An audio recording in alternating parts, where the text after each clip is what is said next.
Hi everyone, welcome to the channel. Hope you all are doing great. मैं भी एकदम बढ़िया हूँ। तो आज हम 2015 का डीएलएड एंट्रेंस टेस्ट जो है वो डिस्कस करेंगे। तो आज हम सामान्य ज्ञान का जो पोर्शन है वो डिस्कस करेंगे। तो 2015 वैसे तो देखो 10-11 साल पहले का ही क्वेश्चन पेपर है, लेकिन कोई बात नहीं, क्योंकि पैटर्न जो है वो सेम ही रहता था 2025 नंबर के क्वेश्चन का। जैसे कि 25 की जीके, 25 का इंग्लिश, 25 का हिंदी और 25 का आपका जनरल नॉलेज यानी कि सामान्य ज्ञान। तो फिर मैंने सोचा कि क्यों ना हम 2015 से शुरू करें, हम 2025 तक सारे के सारे क्वेश्चन पेपर जो है वो डिस्कस करेंगे। ठीक है, तो आज हम लोग जो है सामान्य ज्ञान का पोर्शन डिस्कस करेंगे, इसको कि जीके बोलते हैं।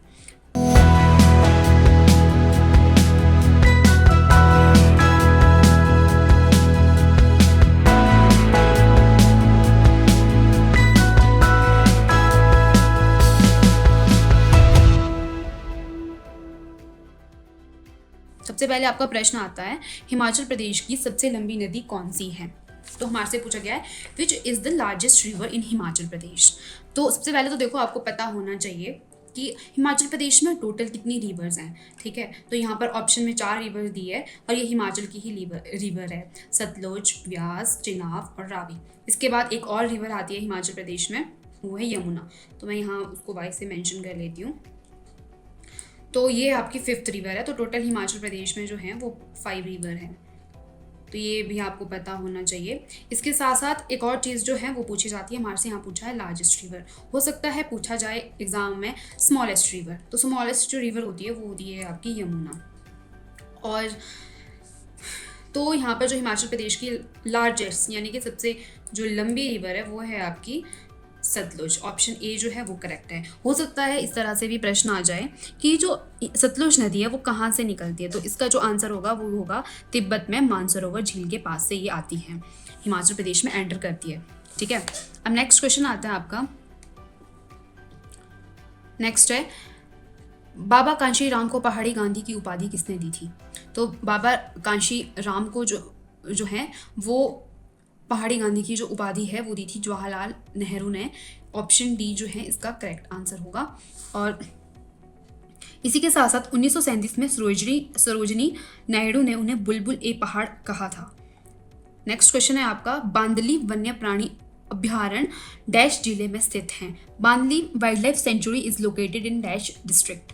तो बांदली वैसे जगह का नाम भी है ये, तो वन्य जीव अभ्यारण्य का नाम भी यही है। तो पता होना चाहिए आपको कि बांदली जो है वो मंडी डिस्ट्रिक्ट में है।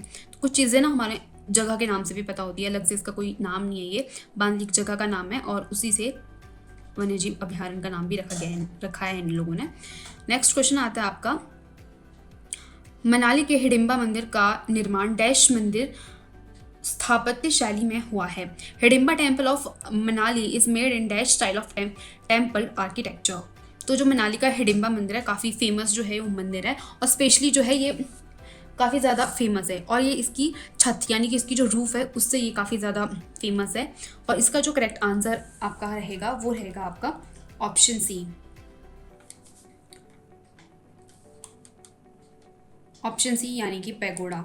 तो पैगोडा एक तरह से जो है मल्टी टायर्ड रूफ है, मतलब कि लेयर के ऊपर लेयर लगी है, तो इसलिए ये काफ़ी ज़्यादा फेमस है।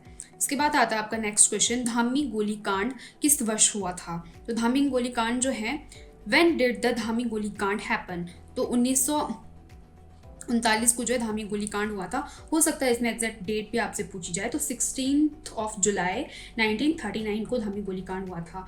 नेक्स्ट क्वेश्चन आता है आपका, प्रसिद्ध सिंधु घाटी सभ्यता स्थल लोथल है। तो जो लोथल है, लोथल एक तरह से ये जो लोथल आपका है, the famous Indus valley civilization site Lothal is in. तो ये बंदरगाह है एक तरह से। तो ये है आपके ऑप्शन सी, इसका करेक्ट आंसर है गुजरात में।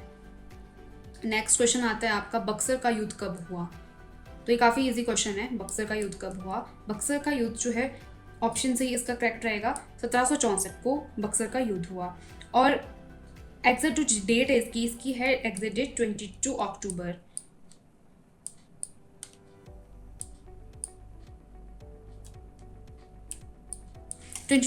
को जो है वो बक्सर का युद्ध हुआ। तो इसमें एक और चीज़ पूछी जाती है, देखो बक्सर का युद्ध काफ़ी मतलब इजी क्वेश्चन है। अब देखो 10 से 11 साल पहले ही आया था, तो इतना इजी क्वेश्चन तो एट प्रेजेंट आने वाला नहीं है। तो हो सकता है इस तरह से पूछ लिया जाए कि किसके बीच ये हुआ था। तो ये हुआ था ब्रिटिश ईस्ट कंपनी और भारतीय शासकों के गठबंधन के बीच बक्सर का युद्ध हुआ था, और 22 अक्टूबर को हुआ था। तो अगर आपको इन क्वेश्चन पेपर के पीडीएफ चाहिए तो आप मेरे टेलीग्राम ग्रुप से जुड़ सकते हैं। टेलीग्राम चैनल मैंने बनाया है Himachal HP exam with Shivani, तो वहाँ पर जाकर आप ज्वाइन कर सकते हो। वहाँ पर मैं पीडीएफ डाल दूँगी, जितने भी मैं डिस्कस करूँगी आप सभी के साथ प्रीवियस ईयर क्वेश्चन पेपर, उसके पीडीएफ आपको इजीली वहाँ पर मिल जाएंगे। और इसके साथ साथ मैं वहाँ पर स्टडी मटेरियल भी डालती रहती हूँ। हो सकता है आपके मतलब एंट्रांस पटवारी का भी एग्ज़ाम आने वाला है, जितने भी मतलब हिमाचल में एग्ज़ाम होंगे वहाँ पर मैं स्टडी मटेरियल अपना शेयर करती रहती हूँ। तो आपको हेल्प मिल जाएगी उससे अच्छे तरीके से, तो आपको वो ज्वाइन कर लेना है। नेक्स्ट क्वेश्चन आता है आपका, 1830 ईस्वी में ब्रह्म समाज के स्थापक कौन थे? Who was the founder of Brahmo Samaj in 1830 AD?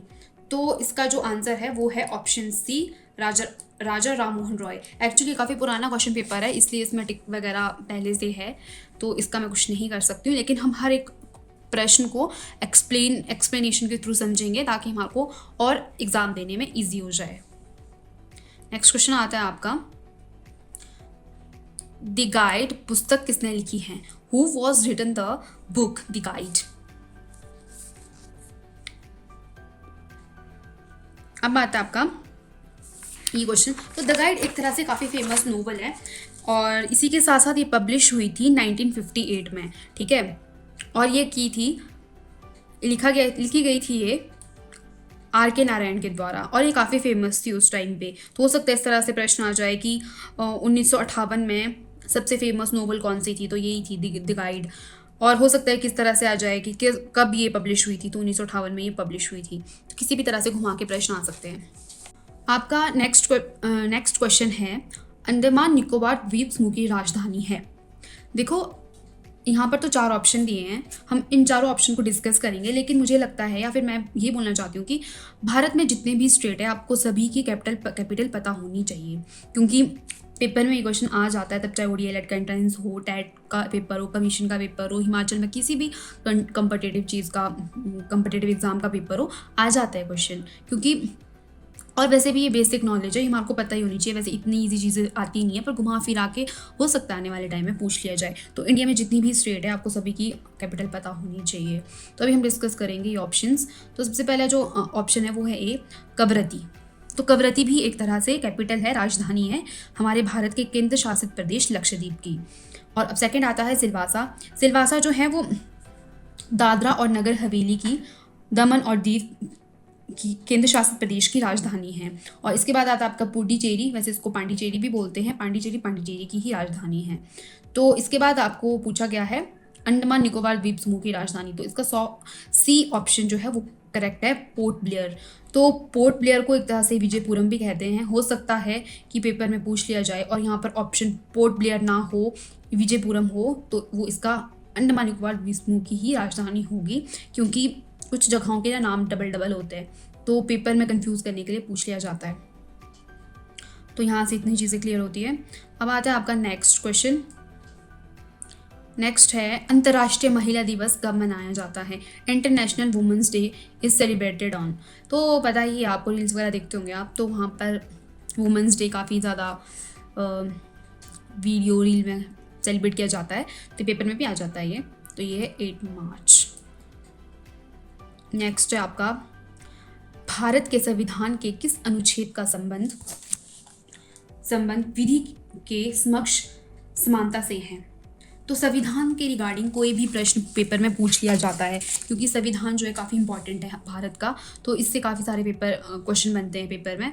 तो अनुच्छेद यानी कि आर्टिकल, ये आर्टिकल इंग्लिश वाला नहीं है, तो ये आर्टिकल जो है ये संविधान वाला है। तो इसका जो करेक्ट आंसर है वो है ऑप्शन बी, अनुच्छेद 14। तो आपको मतलब वैसे तो देखो आर्टिकल काफ़ी सारे हैं, सारे याद नहीं होते, आपको रटने पड़ेंगे, लेकिन मोस्ट इम्पॉर्टेंट जो है वो आप याद कर सकते हो। नेक्स्ट है, सर्वोच्च न्यायालय के न्यायाधीशों के सेवानिवृत्त होने की आयु है? द जज of supreme court retire at the age of, इसका करेक्ट आंसर आपका है ऑप्शन डी, 65 ईयर। अब है आपका 64th क्वेश्चन। यहाँ पर पूछा गया है सबसे ठंडा ग्रह डैश है, dash is the coldest planet. तो प्लानट का आपको पूरा नॉलेज होना चाहिए, ज्योग्राफी का क्वेश्चन है ये। और आपको मैं बता दूं कि सबसे जो ठंडा ग्रह है वो है आपका ऑप्शन सी वरुण, जिसको कि इंग्लिश में नेपच्यून बोलते हैं। तो मैं एक्सप्लेन कर लेती हूँ कि क्यों ये ठंडा होता है। क्योंकि ये सन जो है उससे काफ़ी ज़्यादा दूर है, तो इसका क्या होता है कि टेम्परेचर जो है वो काफ़ी लो हो जाता है, क्योंकि जो सूरज है वो काफ़ी दूर होता है, तो इसलिए इसको सबसे ठंडा प्लानट माना जाता है, कहा जाता है। अब है आपका नेक्स्ट प्रश्न, हिमाचल प्रदेश के प्रथम राज्यपाल कौन थे? Who was the first governor of Himachal Pradesh? तो इसका करेक्ट आंसर आपका ऑप्शन ए रहेगा, एस चक्रवर्ती। तो यहाँ से एक और प्रश्न आ सकता है एट प्रेजेंट, कि एट प्रेजेंट हिमाचल प्रदेश के गवर्नर कौन है, मतलब कि अभी 2026 में हमारे राज्यपाल कौन हैं। तो मैं बता देती हूँ कि कविंद्र गुप्ता जी जो हैं वो हिमाचल प्रदेश के प्रेजेंट के राज्यपाल है, गवर्नर है। तो मैं बता देती हूँ कि 2026 में ही ये हमारे राज्यपाल बने हैं। आई थिंक 3 मार्च और 5 March, I am not sure exact date, but हाँ मुझे इतना पता है कि मार्च में ही इनको ये उपाधि मिली है। और ये करंट का प्रश्न है और ये आ सकता है, मतलब इसके आने के चांसेस हैं। तो कविंद्र गुप्ता जी जो है हमारे एट प्रेजेंट गवर्नर हैं। नेक्स्ट आता है आपका, स्वामी विवेकानंद मेडिकल संस्थान स्थित हैं। तो मेडिकल संस्थान मीन्स मेडिकल इंस्टीट्यूट या medical college. Swami Vivekananda medical institute is located at, तो जैसे कि ऑप्शन फर्स्ट है शिमला। तो शिमला में आपको पता ही है मेडिकल कॉलेज और मेडिकल हॉस्पिटल जो है वो है आईजीएमसी शिमला, जो कि काफ़ी फेमस है, काफ़ी पुराना है। और इसी तरह आपको हर एक डिस्ट्रिक्ट का पता होना चाहिए कि किस डिस्ट्रिक्ट में कौन सा मेडिकल कॉलेज है और कहाँ पर नहीं है। हो सकता है किसी भी तरह क्वेश्चन पूछ लिया जाए। तो ये हॉस्पिटल मेडिकल कॉलेज संस्थान होते हैं जहाँ पर लोग MBBS करते हैं और डॉक्टर बनते हैं। तो स्वामी विवेकानंद मेडिकल संस्थान जो है वो है पालमपुर में, और पालमपुर आता है आपका कांगड़ा डिस्ट्रिक्ट में। हो सकता है यहाँ पर डिस्ट्रिक्ट में पूछ ली जाए, कि पालमपुर ना पूछ के डिस्ट्रिक्ट पूछी जाए कि किस डिस्ट्रिक्ट में स्वामी विवेकानंद मेडिकल कॉलेज है। तो इसी तरह आपको इसकी नॉलेज होनी चाहिए। नेक्स्ट है आपका, राष्ट्रीय मतदाता दिवस प्रतिवर्ष डैश को मनाया जाता है। National voters day celebrated on dash every year. तो इसका आंसर है 25 जनवरी। नेक्स्ट है आपका, केसर उत्पादन से जुड़ा भारत का राज्य है। The state of Indian associate with saffron product is, saffron मतलब केसर। तो ये आपको पता है कि केसर जो है काफ़ी अच्छी क्वालिटी में और काफ़ी ज़्यादा मात्रा में जम्मू एंड कश्मीर में पाया जाता है। और मुझे लगता है कि मतलब हिमाचल में तो, मतलब वैसे इंडिया में सारी जगह तो मैं नहीं बोलूँगी, पर हिमाचल में जो है केसर वो जम्मू कश्मीर का ही आता है। और यहाँ पर काफ़ी वो भी होते हैं वॉलनट्स वगैरह जम्मू एंड कश्मीर में।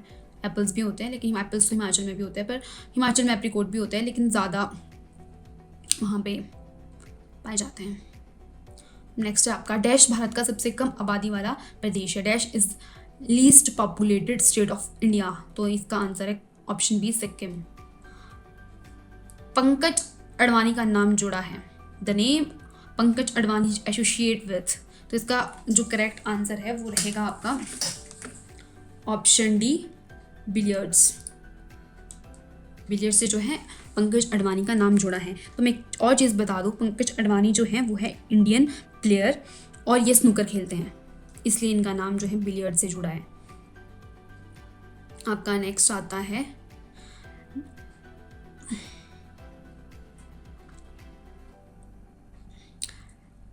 नेहरू ट्रॉफी का संबंध है। Nehru trophy is associated with. तो इसका करेक्ट आंसर है ऑप्शन बी, हॉकी।